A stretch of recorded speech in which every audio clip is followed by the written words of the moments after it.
Hi, welcome to Gamers Web. Today I'm going to look at Dystopian Wars of the Hunt for the Prometheus two-player starter set from Warcradle Studios. This is a brand new product. It's not a brand new IP, but it's a brand new product. This was originally from the guys at Spartan Games, who sadly went defunct a couple of years ago. But this game is brand new. It's a revamping of the original system and a retelling of Dystopian Wars within the dystopian era setting which Warcradle have created, and using with some of their other IPs. Okay, so let's jump straight in.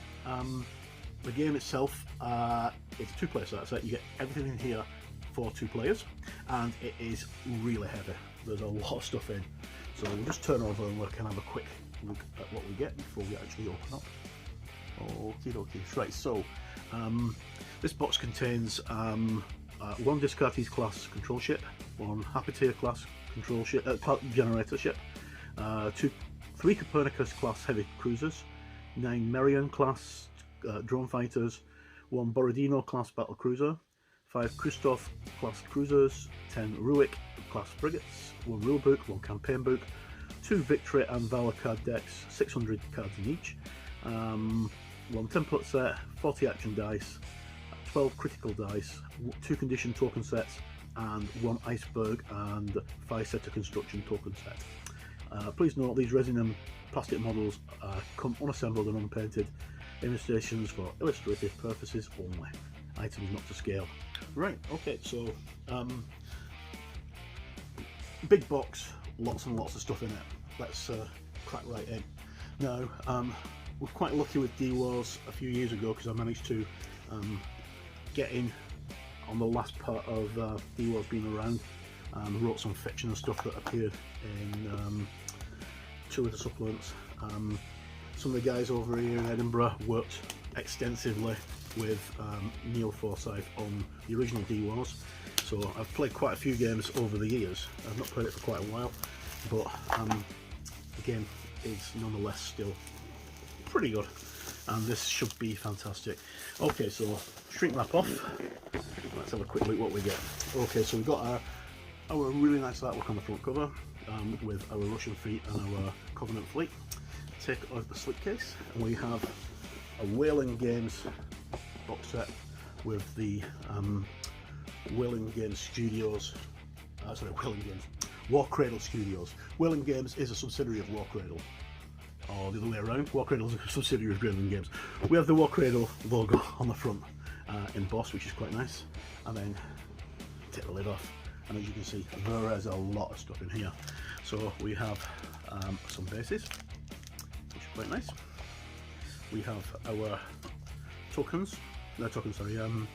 templates, which this is probably a range ruler, and looks very much like a sextant.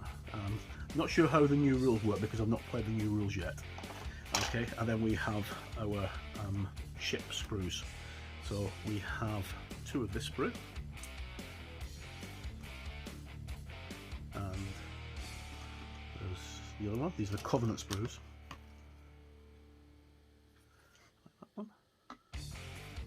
And I do like the fact that they've put the little drones on their own separate bases now. That's really, really cool. Is that a 3rd one of the same sprue? Yep, that's a 3rd one. So 3 sprues of that one.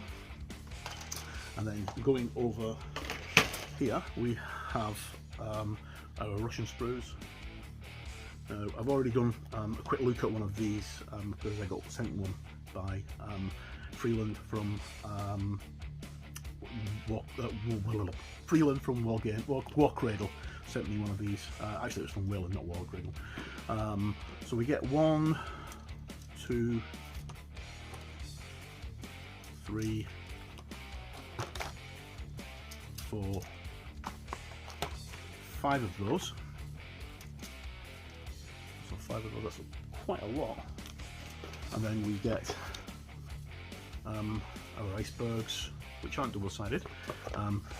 Our token cards, which are very similar to the tokens you get in Wild West Exodus, which is the other game from Warcradle, which is set in the dystopian universe. Our two pamphlets, which we'll look through in a moment, which is the Hunt for Prometheus campaign. I have to excuse me, I've had very little sleep. My little boy's been playing up, to say the least. Okay, and the rules as well, which is full colour as always, and filled with everything you need to play the game. Look at those in a moment. We get our special dice, the special condition dice. There's 12 of those. We get 42 of these little dice that have got blanks and special symbols, which are like hits, misses, what have you. Got 42 of those. Then we have our resin. In this one, this is most likely going to be the Russian, looking at the shape of it. It's well packed and full of popping bubble, which my son's going to love when he gets to play with it. Yeah, oh no, this is a Covenant ship, sorry. You can tell it's a Covenant ship because of the shape of the thing that goes on the top there. Very nice. So that's that one. That's the Covenant big heavy cruiser. And then we have this one will most likely be the Russian heavy cruiser, or the heavy battleship. Yeah, this is the Russian one. I can get it out.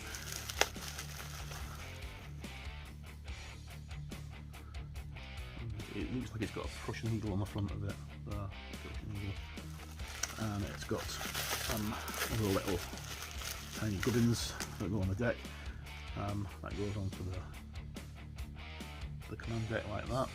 I could be wrong, this might actually not be the Covenant, without actually double checking, which I can't do. Oh yes I can. Yeah, that's the Russian ship. This is the Russian, so that will be the Borodino class. Okay, I never played as Russians, I always played as French or Americans.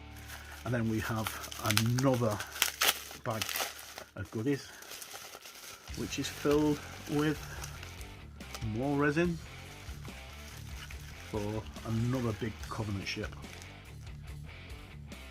Fantastic. I mean, obviously there's the artifacts inside for all the ships, so you know what your ships are before you can assemble them. And we'll see all that in the rules in a moment. Okay, and then we have 2 decks of cards. Victory cards, Valor cards. These play very much like the fate decks that you get in Wild West Exodus. You can choose either of the 2 outcomes when you actually play the cards. But I'll go through all this when I actually do my review, which I'm writing at the moment, which obviously I've not been able to finish because I'm just unboxing the game. Right, okay, so we'll have a quick look through the rules. This is only a quick unboxing. My full rules, full review will be up on Gamers Web very, very shortly. The game's due out this week, so I want to get it up before it's actually released. Okay, so we've got how to play, important terms, dice, fortress, battle fleets and units. Goes all the way through to an index, and we also have a couple of battles and the state of the universe in the 1890s. Okay, so we have this is the actual dice. So our d6 here, they have exploding hits. So on the old game it used to be a d6, now it's special dice. When you rolled an exploding hit, you've got to re-roll it again and again and again until you run out of dice. Heavy hit, a hit, heavy counter, counter and blank. So the 2 that you're wanting to actually get when you're the ones you're wanting to get when you're actually willing to hit someone is the exploding hit, the hit and the heavy hit. And the 2 that you want to protect yourself with is the heavy counter and counter. You don't want the blank, obviously. And that's the dice.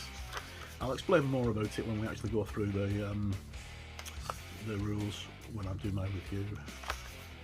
Okay, so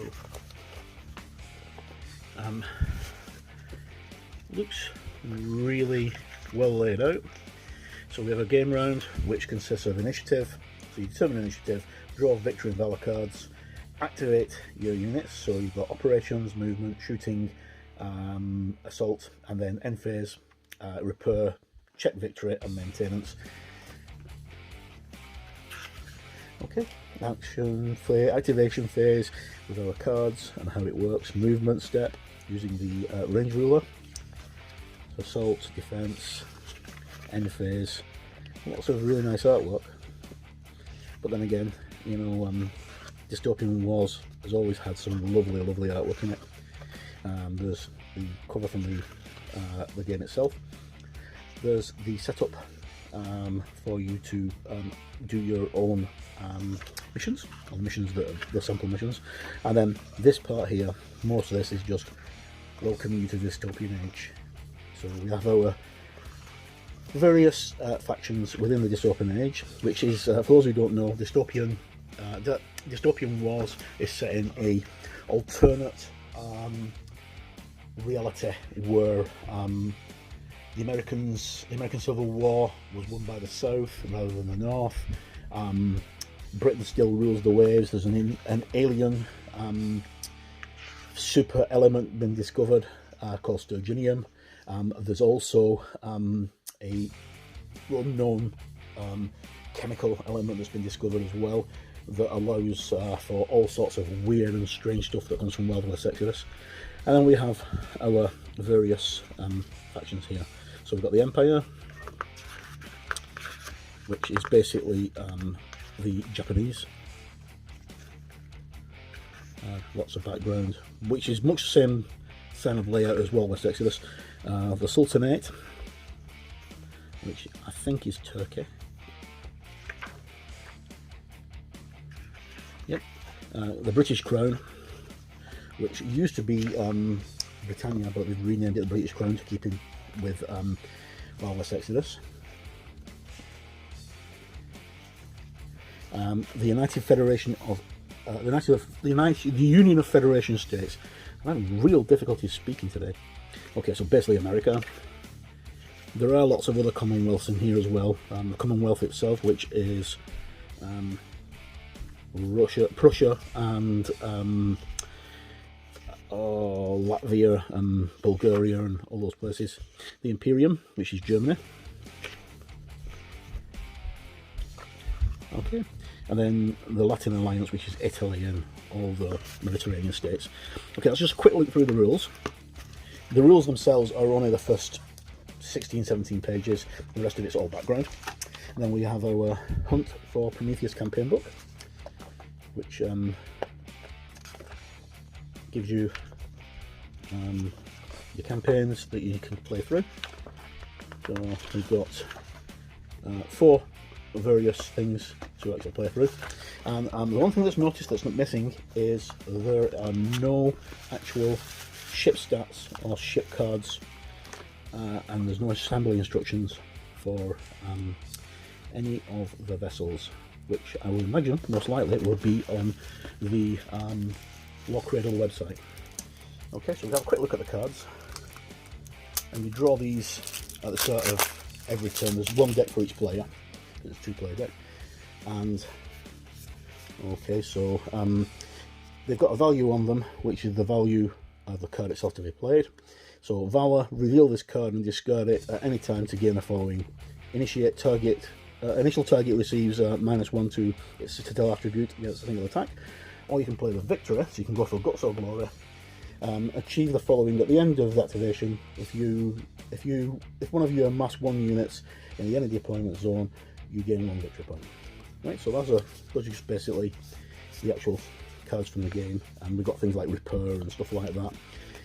Exactly the same as in Wild West Exodus, but obviously with a more nautical feel. And there's 2 of those, they're both identical. Right, so I'm positive that the assembly instructions for all these lovely toys will be on the Warcradle website.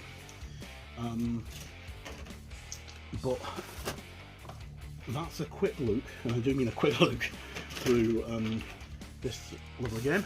There will be a full review, which will be up on Gamers Web, and this video will obviously be linked to that as well, very shortly. I'm hoping to get that up before the game is actually launched, which is Friday the 29th, I think it is, or something like that. But all in all, very impressive, and looks the kind of product that is going to do pretty well, as one would expect coming from Warcradle. Right, so that's just a quick look. As I say, I will go more in depth in my full review, and once I get these things assembled, I'll do a quick assembly guide for on the sprues. I was meant to do it for the sample sprue that I got over Christmas, but I've just been too hectic with work for college and stuff, so I've not been able to do it. But thank you for bearing with me and putting up with all my foibles as I'm trying to grasp speech at the moment. It's quite difficult. Right, so before I close, I'd like to thank Freeland and Stuart from Warcradle and Whaling Games for the help with this and sending me the review sample. It's really nice of you guys, and I know this game's going to go fantastic.